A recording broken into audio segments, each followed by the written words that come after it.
Assalamualaikum warahmatullahi wabarakatuh. Alhamdulillah. Alhamdulillahirabbil alamin wa bihi nasta'in wa ala umuri dunya waddin wa ala alihi wa sahbihi ajma'in amma ba'du.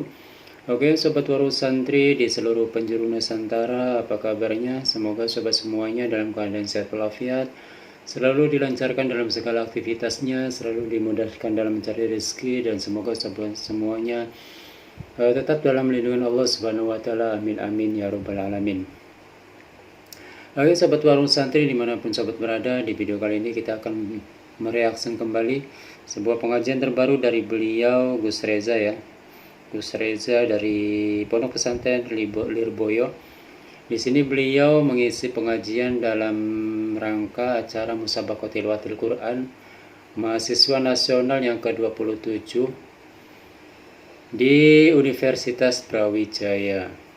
Semoga nanti apa yang beliau dawuhkan, apa yang beliau utarakan, apa yang beliau sampaikan, kita bisa mendapatkan ilmu yang bermanfaat, dan juga semoga ilmu yang nanti kita dapatkan bisa menjadi berkah dan barokah ya. Dan semoga dengan ilmu tadi kita bisa mengamalkannya untuk masyarakat kita, untuk kehidupan kita sehari-hari. Oke, sobat waring santri semuanya, sebelum kita sama-sama mendengarkan tausiah dari beliau, seperti biasa, langkah lebih baiknya bagi sobat semuanya yang baru hadir, yang baru berkunjung di channel ini, jangan lupa bantu dukung channel ini dengan cara like, komen, dan juga subscribe ya. Dan saya ucapkan terima kasih sekali bagi sobat semuanya yang sudah setia, yang selalu mendukung channel ini. Semoga sobat semuanya dibalas dengan balasan yang setimpal, mendapatkan rezeki yang melimpah, yang barokah. Semoga apa yang sobat cita-citakan dapat terlaksana. Amin amin ya rabbal alamin. Oke, sobat warung santri semuanya, mari kita sama-sama mendengarkan tausiah dari beliau Gus Reza. Shallu ala Nabi Muhammad.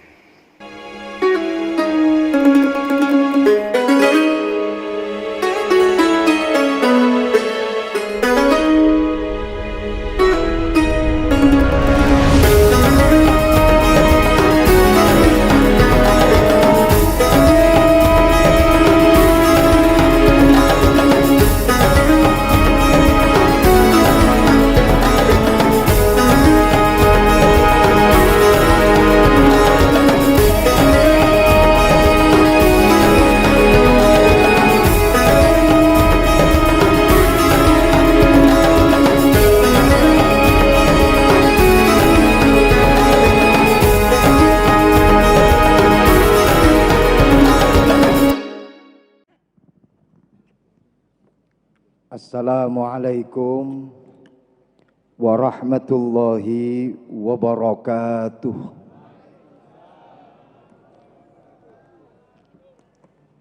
Monggo sing semangat, sing wingking dereng krungu lek jawab salam napa durung.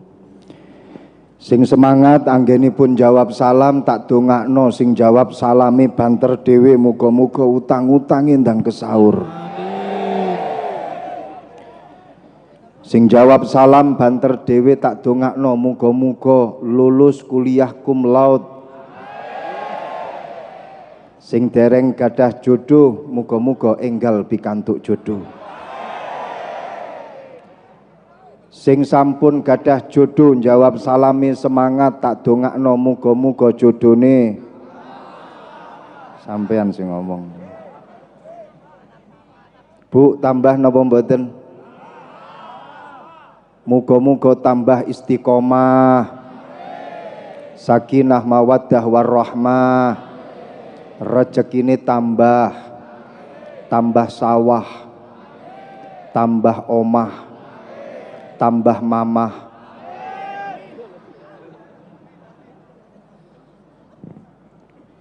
Assalamualaikum warahmatullahi wabarakatuh.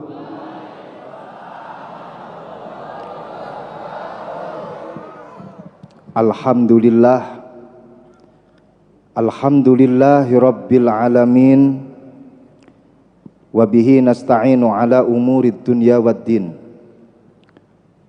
wa nusalli wa nusallim ala sayyidina wa maulana Muhammadin wa ala alihi wa sahbihi wattabi'in wa man tabi'ahum bi ihsanin ila yaumiddin. Allahumma syrah li sadri wa yassir li amri wahlul 'uqdatam min lisani yafqahu qawli, amma ba'du.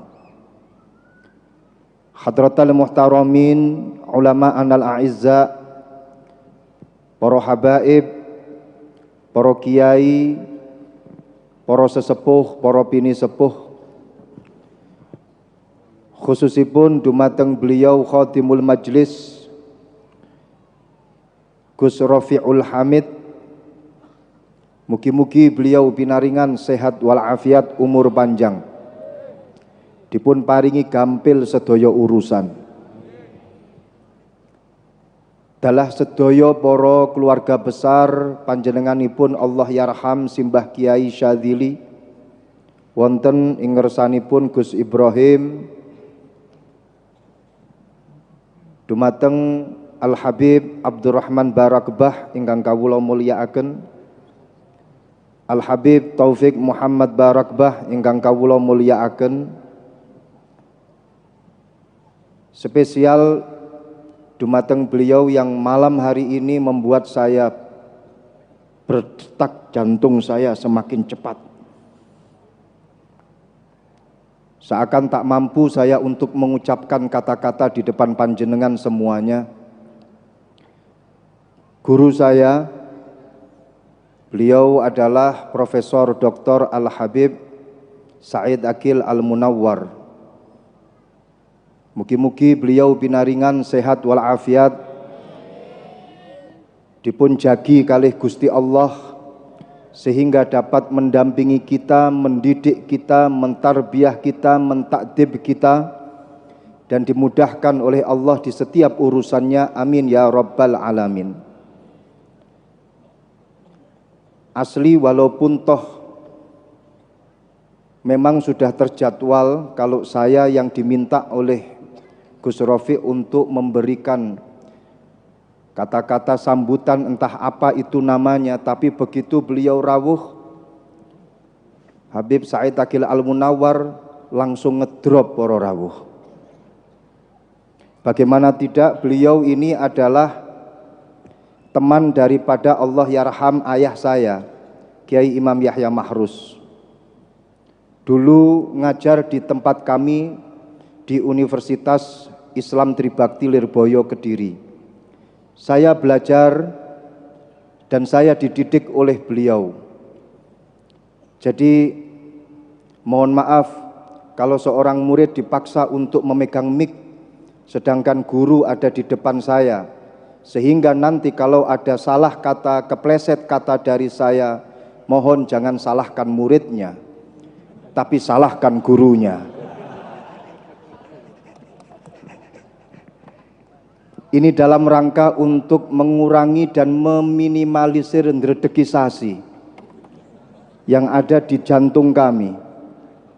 Sebaiknya kita bacakan pantun sebentar untuk menghilangkan rasa sport jantung yang saya alami malam hari ini. Nari saman sareng karo moro sepah, lenggah nangkring karo ngombe es blewah, ngaji sareng karo jamaah Riyadul Jannah, bungah rasaning manah kerana senyumnya manis merekah. Tepuk tangannya kurang kenceng, asli kurang kenceng. Karena tepuk tangannya kenceng tak tambahi maneh. Goncengan numpak sepeda nang Pakis Wetan. Mampir kelakah golek mangan gratisan. Solawatan bareng nang Universitas Brawijaya, rame meriah gak kalah karo konser koploan.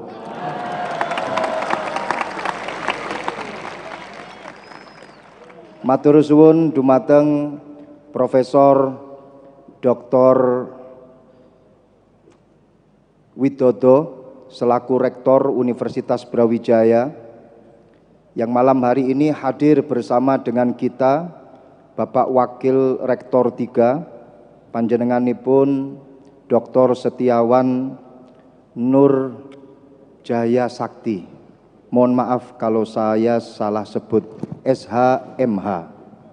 Semoga sesuai dengan namanya Nur Cahaya, beliau akan selalu mendapatkan cahaya, hidayah dari Allah Subhanahu wa Ta'ala. Yang kedua, ada mudhof ilaih namanya Jaya. Kita doakan semoga dia selalu berjaya di setiap masalahnya. Dan yang terakhir, yang paling berat, ada nama Sakti di belakangnya. Semoga beliau ampuh, sakti, segera menjadi sesepuh. Kata orang Kediri, sesepuh itu sekali sesep langsung melepuh.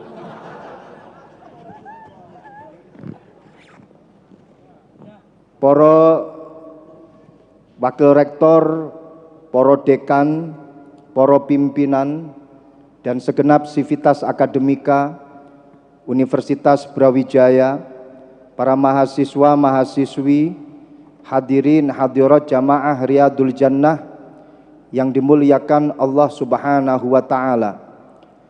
Saya sungguh mengapresiasi dan bungah rasaning manah ketika Riyadul Jannah hadir di tengah-tengah kita di tempat yang luar biasa, di kampus yang istimewa, salah satu kampus terbaik di negara kita, di negara Indonesia. Dan Riyadul Jannah bersama dengan para jamaahnya hadir di majelis ini.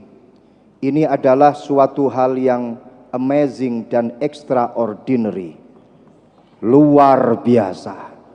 Semoga majelis yang seperti ini, Riyadul Jannah di tengah-tengah Universitas Brawijaya, betul-betul mendapatkan rahmat dari Allah Subhanahu wa Ta'ala. Dan majelis seperti ini di Universitas Brawijaya tidak berhenti malam ini saja, akan tetapi terus berlanjut. Kalau bisa setiap hari diadakan majelis seperti ini. Saya katakan siap, tapi tidak siap untuk datang setiap hari.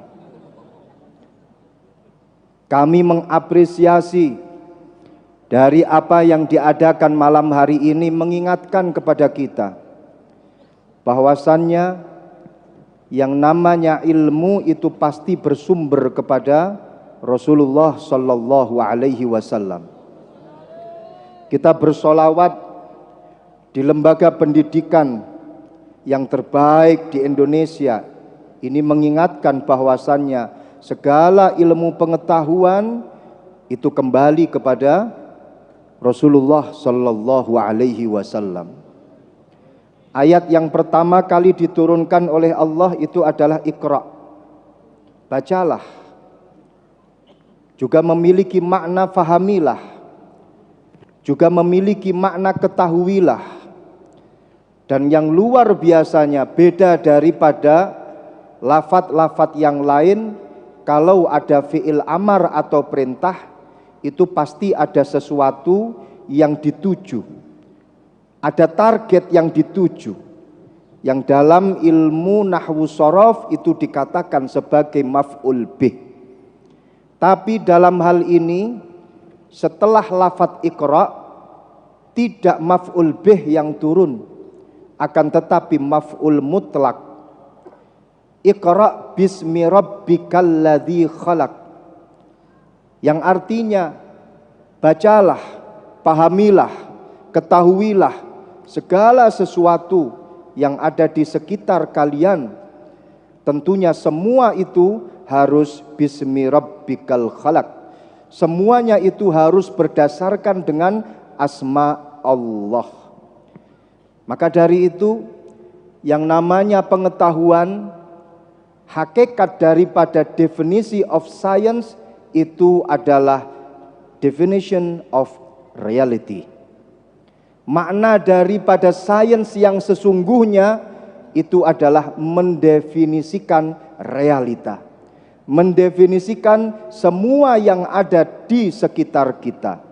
Dan perlu kita pahami bahwa ilmu yang kita dapatkan, pengetahuan yang kita dapatkan, semuanya itu bersumber kepada Rasulullah sallallahu alaihi wasallam. Shallu ala sayyidina Muhammad. Rasulullah sendiri yang mengatakan bahwa ana madinatul ilmi wa aliyun babuha faman aradal madinah fatatiha min babiha. Rasulullah sendiri yang mengatakan bahwa aku ini adalah madinatul ilmi, aku ini adalah kotanya ilmu, pusat di mana semua ilmu berkumpul itu pada Rasulullah. Sedangkan Sayyidina Ali itu adalah pintu untuk kita masuk ke dalam Madinatul Ilmi. Sayyidina Ali dikatakan di situ juga bisa menjadi representasi daripada para sahabat. Sahabat sekarang tidak ada, setelahnya ada tabi'in. Tabi'in setelahnya tidak ada, setelahnya tabi'in. Sekarang tabi'it tabi'in tidak ada, di bawahnya ada tabi'it tabi'in, di bawahnya ada tabi'it tabi'in, di bawahnya lagi ada tabi'it tabi'in, dan begitu seterusnya sampai kita bertemu dengan para ulama, sampai kita bertemu dengan para habaib, sampai kita bertemu dengan para kiai. Artinya bagaimana? Ketika kalian akan masuk ke dalam Madinatul Ilmi, kalian harus melalui pintunya. Seseorang ketika akan masuk ke dalam rumah tapi tidak melewati pintu, semisal dia lewat melalui genteng atau atap rumah, maka itu namanya adalah maling. Sebagai umatnya Rasulullah, ketika kita akan masuk ke dalam Madinatul Ilmi, berarti kita harus melalui pintunya. Pintunya, siapakah mereka? Para ulama. Siapakah mereka? Para habaib, para kiai. Itu adalah pintu-pintu kita untuk memasuki Madinatul Ilmi. Faman aradal Madinah fata'tiha min babiha. Maka ketika semua ilmu itu semuanya bersumber kepada Rasulullah sallallahu alaihi wasallam dikatakan sebagai an-nabi al-ummi, nabi yang ummi. Nabi yang ummi, jangan serta-merta kalian tafsirkan nabi yang tidak bisa membaca, nabi yang tidak bisa menulis.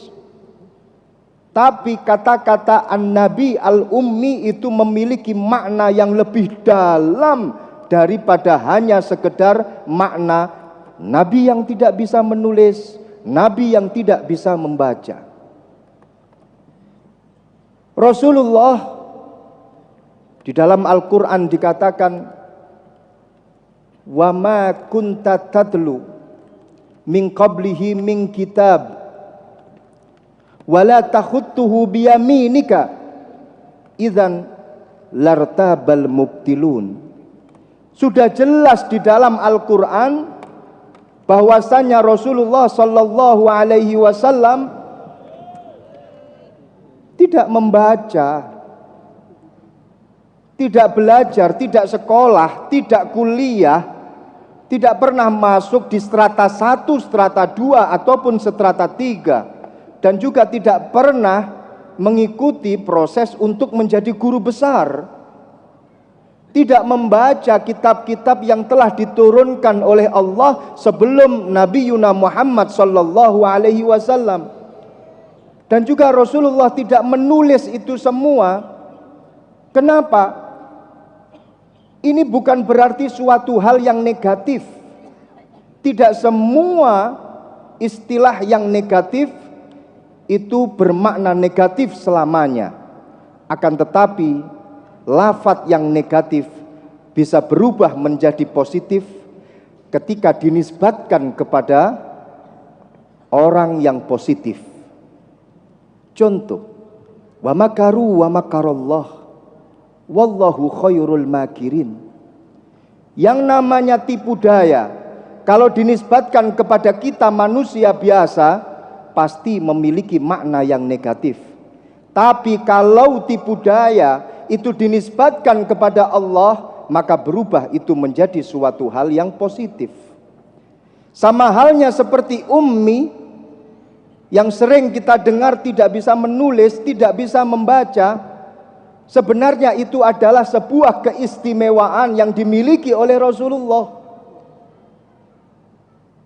Kalau seandainya Rasulullah menulis, kalau seandainya Rasulullah membaca, kalau seandainya Rasulullah punya tulisan dan saat ini ditemukan tulisannya Rasulullah, idzan lartabal mubtilun.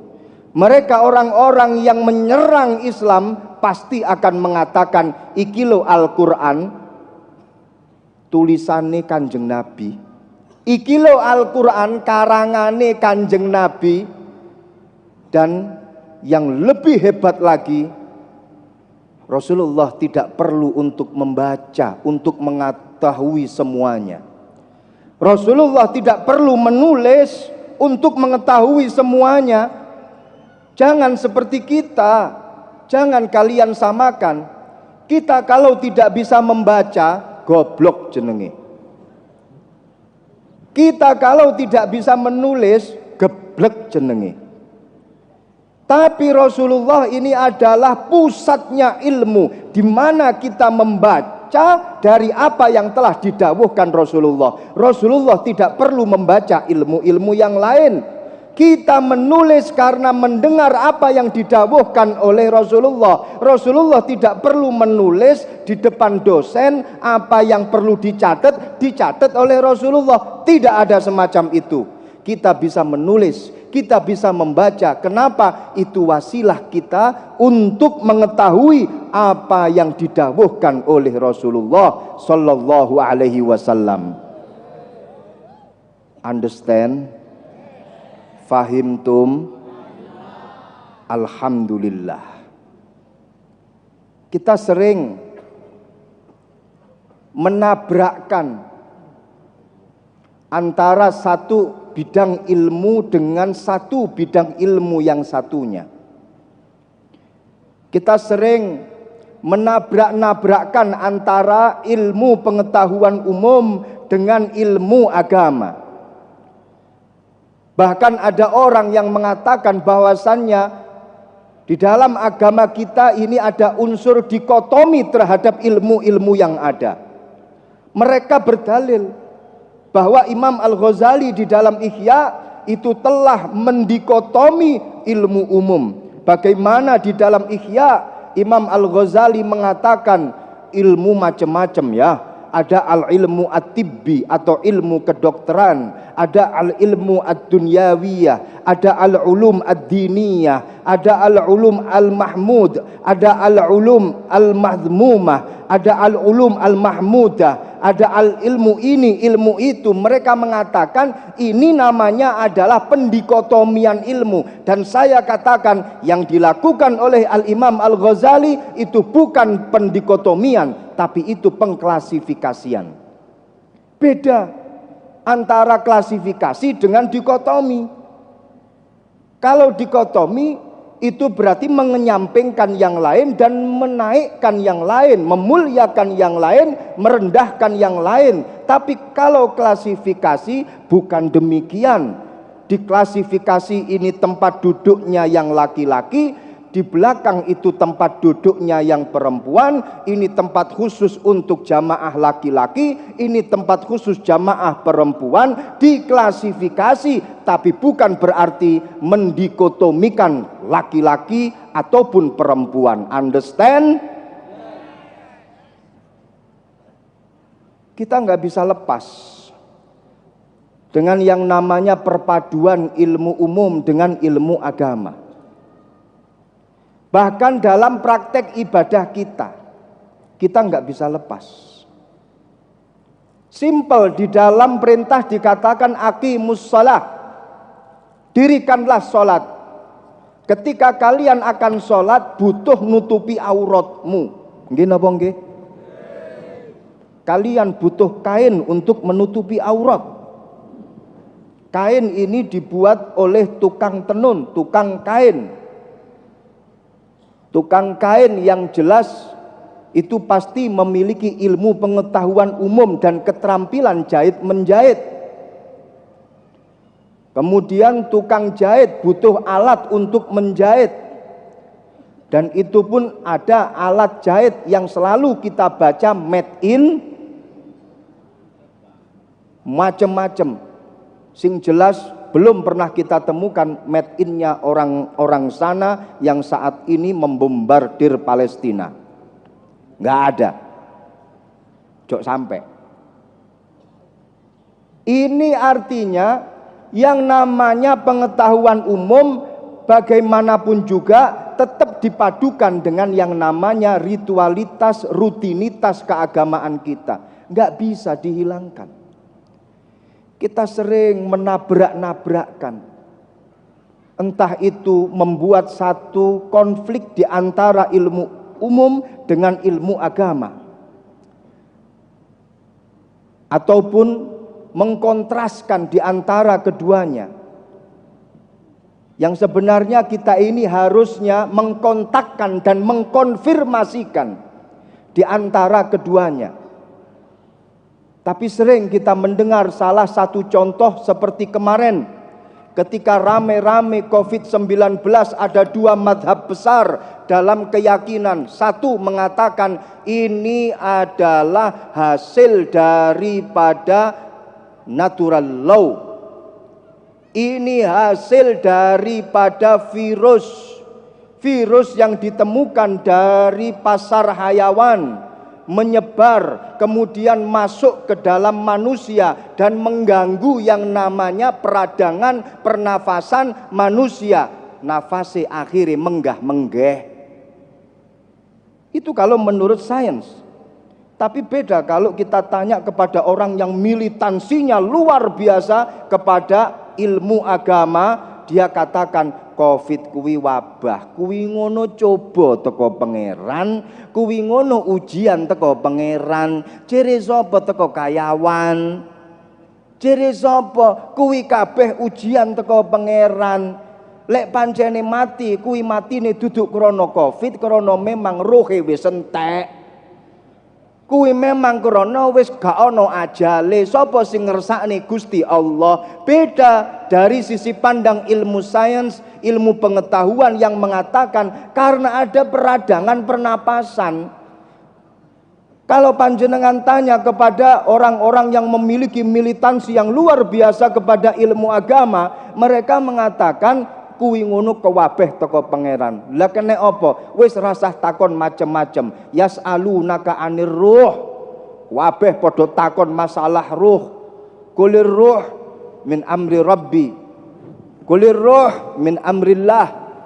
Katakanlah wahai bahwasannya ruh itu adalah perkaranya Allah. Wis gak usah melok-melok awakmu itu. Wa ma utitum minal ilmi illa qalila. Awake dhewe hanya diparingi ilmu sedikit saja. Kita hanya diberi ilmu sedikit saja, maka nih gak usah macem-macem. Kita sering menabrakkan itu semua. Tapi alangkah indahnya kalau seandainya kita konfirmasikan, kita gabungkan antara pengetahuan umum dengan pengetahuan agama, antara ilmu umum dengan ilmu agama, sehingga kita menjadikan dunia ini sebagai mazra'atul akhirah. Dunia ini sebagai ladang kita untuk hidup di atasnya, memiliki bekal yang cukup, modal yang kuat untuk masuk ke dalam surganya Allah, mendapatkan ridhonya Allah. Amin ya rabbal alamin. Gabungkan. Yang dikatakan oleh Al-Imam Al-Ghazali itu bukan mendikotomikan, tapi yang dikatakan oleh Al-Imam Al-Ghazali tentang macam-macamnya ilmu itu dalam rangka untuk mengklasifikasikan. Makanya kok bisa mereka itu memakai dalil kata-kata yang disampaikan oleh Al-Imam Al-Ghazali. Padahal kita tahu sendiri, Al-Imam Al-Ghazali itu sendiri sebelum dikenal sebagai seorang sufi, beliau adalah seorang yang ahli di bidang matematika. Beliau ahli di bidang ilmu filsafat. Itu Al-Imam Al-Ghazali. Kenapa mereka selalu menyampingkan itu yang namanya pengetahuan umum? Padahal kita tahu sendiri bahwasannya banyak para tokoh-tokoh kita, tokoh-tokoh Islam, tokoh terkemuka, beliau-beliau memiliki jasa besar, kontribusi besar terhadap perkembangan iptek, perkembangan ilmu pengetahuan dan teknologi yang saat ini dipakai oleh seluruh orang yang ada di dunia. For example, Ibnu Sina, santri kuwi Kang, santri. Dia punya kitab The Book of Medicine. Judul asline Alkitab At-Tibbi. Dikenal sebagai bapak kedokteran. Al-Imam Al-Farabi, beliau penemu not dan ritme, enek A minor, B minor, G minor, dan lain sebagainya minor-minor. Itu semuanya pernah ditulis ratusan tahun yang lalu, sebelum ada Slash, Jingwei, Pai, siapa lagi para gitaris-gitaris terkenal. Al-Imam Al-Farabi telah menuliskan not-not dan ritme-ritme untuk alat-alat musik di dalam kitabnya yang terkenal, Al-Kitab Al-Kabir fil Musiqi. Santri kuwi Kang. Belum lagi Al-Imam Az-Zahrawi, beliau dari Cordova, Spanyol, podo karo Ibnu Sina, luar biasa Spanyol. Walaupun toh saat ini tidak seperti dulu kekuasaannya, tapi yang jelas dari Spanyol muncul para ulama-ulama top-topan, tiada banding, tiada tanding. Wong kok ngono jok dibanding-bandingke. Loh, itu yang namanya Al-Imam Az-Zahrawi. Beliau yang menemukan alat-alat bedah. Sampai ada 26 macam alat bedah yang sampai saat ini dipakai oleh dokter-dokter di seluruh dunia. Itu Al-Imam Az-Zahrawi. Di mana beliau memiliki satu karya ilmiah yang luar biasa. 30 jilid dengan nama kitab At-Tasrif. 30 jilid. Sampai hari ini belum pernah kita temukan seorang dokter yang menulis mulai dari skripsi sampai disertasinya, menulis sampai 30 jilid, tidak ada. Itu adalah Al-Imam Az-Zahrawi. Dan banyak lagi. Ibnu Firnas, beliau adalah orang yang pertama kali terbang jauh sebelum ada pesawat. Alhamdulillah beliau bisa terbang sampai 10 menit. Walaupun toh pada akhirnya mati konon gara-gara jatuh. Setelah meninggal dunia, semua formula dan konsep yang beliau tulis diambil, diterjemahkan, dikembangkan menjadi pesawat saat ini yang kita naikin. Iku barokah santri yang bernama Ibnu Firnas. Masya Allah, ulama-ulama dari Cordoba, dari Spanyol luar biasa. Dan kita ketahui Spanyol pernah menjadi juara 1, juara Piala Dunia pada tahun 2010. Di mana pada waktu itu Piala Dunia dihelat di South Africa. Spanyol pada waktu itu final tanding dengan Belanda. Kejadian ini terjadi di salah satu stadion yang bernama City Soccer. Walaupun toh menjadi pemenang Piala Dunia, tapi sebenarnya Spanyol hanya mengegulkan 1 gol, dan itu pada detik-detik terakhir ketika sebelum pertandingan selesai. Lawange Belanda, gawange dijebol dengan satu striker yang terkenal dan menjadi pemain dengan bayaran tertinggi, yaitu Iniesta. Saya hafal karena saya menang pada waktu itu.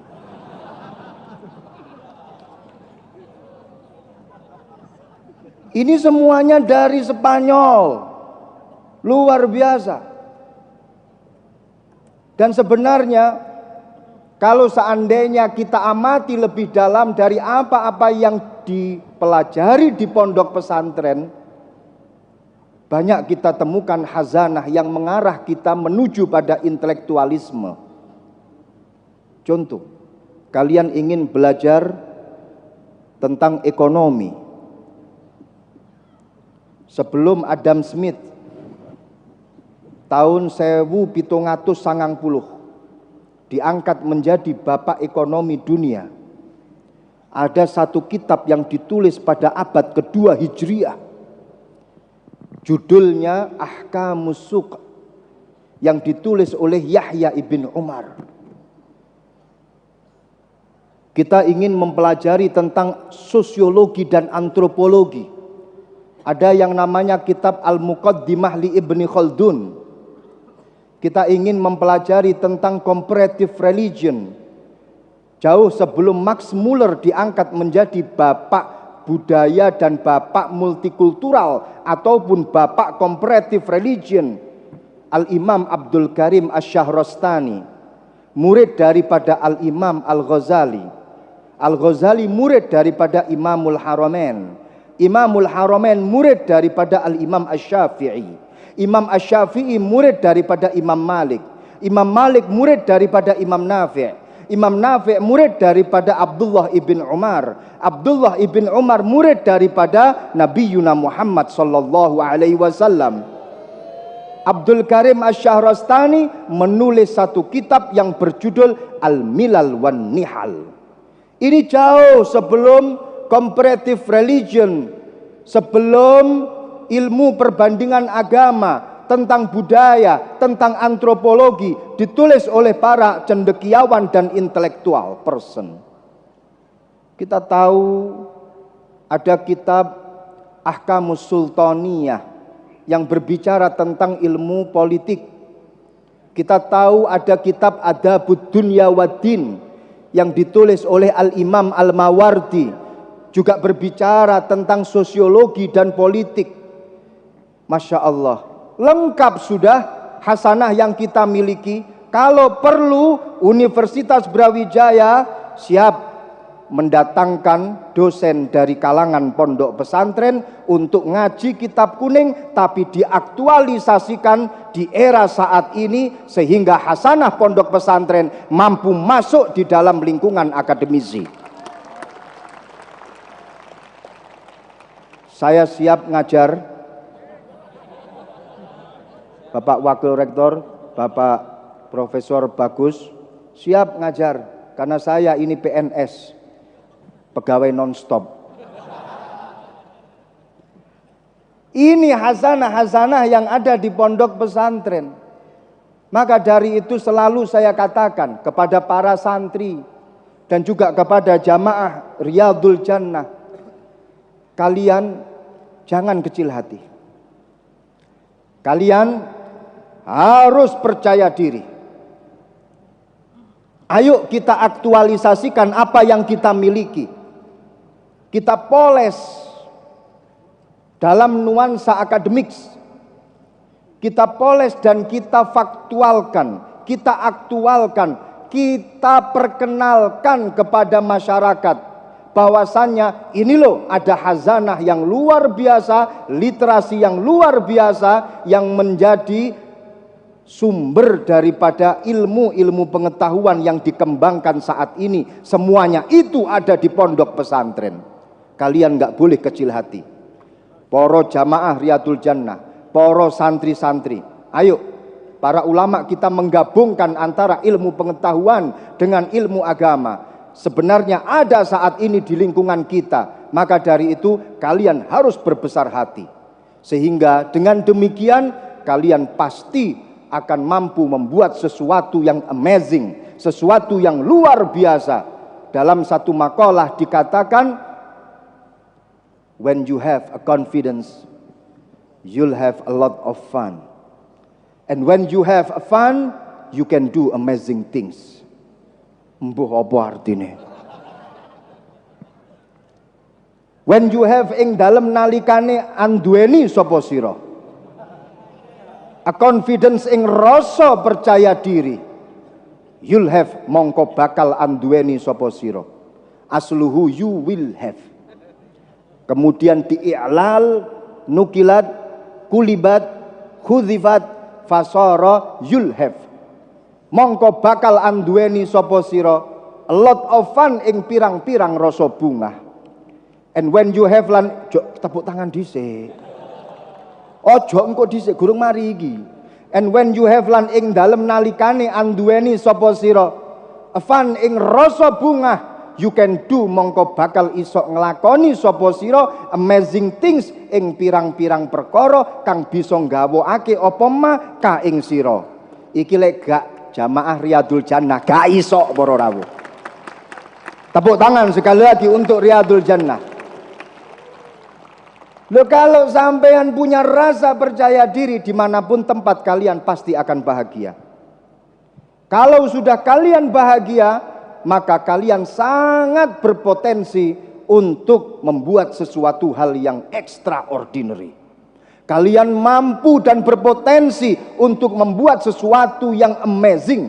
Makanya kalian harus bahagia, dan kunci daripada kebahagiaan itu adalah di mana kalian selalu memiliki rasa percaya diri. Siap jamaah Riyadul Jannah percaya diri? Alhamdulillah. Kalian harus percaya diri dan selalu bahagia. Walaupun toh saya akan berhenti bicara kurang 1 menit lagi, kalian harus bahagia. Saya akan mengakhiri kata-kata saya dengan satu pantun lagi. Bismillahirrahmanirrahim. Belum. Kemesraan ini janganlah cepat berlalu. Kemesraan ini ingin ku kenang selalu. Kuwi lagune Iwan Fals le. Memang tak terasa sampai malam bersamamu, tapi yakinlah I will be always sarang hiu with you. Assalamualaikum warahmatullahi wabarakatuh. Oke, sobat Warung Santri semuanya, tadi kita sudah sama-sama menyaksikan, sama-sama mendengarkan tausiah dari beliau. Begitu banyak daud-daud dari beliau, dan juga insya Allah dengan daud-daud tadi, dengan tausiah tadi, kita bisa memperbanyak ilmu kita bisa memperdalam ilmu kita, sehingga dengan ilmu tadi kita bisa mengamalkannya untuk kehidupan kita sehari-hari. Oke, sobat Warung Santri semuanya, mungkin cukup sampai di sini saja dulu perjumpaan kita di video kali ini. Nanti kita bisa bertemu di video pengajian berikutnya. Jika ada kesalahan kata, saya mohon maaf. Wassalamualaikum warahmatullahi wabarakatuh.